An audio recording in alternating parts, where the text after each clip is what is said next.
for schedule 2, we are given the number of courses in the prerequisite list. So here is a list which defines that for doing this particular course, we should have done this course. So we have to return order of doing all of our courses so that we can do all of the courses. So first we define some of our colors. White is for unvisited, gray is for semi-visited, and black is for completely visited. We have an answer vector to store our all of our visited subjects or nodes. So first we create a double vector graph. So this is our adjacency list. In this list we have a double vector, a vector inside a vector containing the prerequisite inside a bigger vector.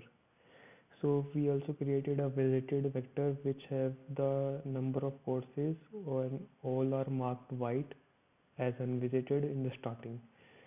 So we populate our double vector graph with adjacency list.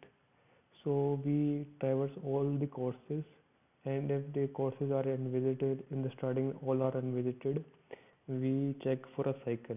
So if there is a cycle, we will return null. Otherwise, we will return our answer.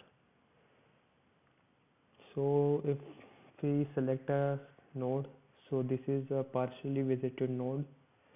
So we check for its prerequisite list in our double vector, and if in that list the prerequisite is semi-visited, then a cycle is found, so we return true, a cycle is found. If its parents are white and a cycle is found, so we just return true, means the cycle is found. Other and none of these are found, then our node is safe, so we mark our node from gray to black and push that to our answer and return false as no cycle is found for any of the cases. We do this for all of the courses.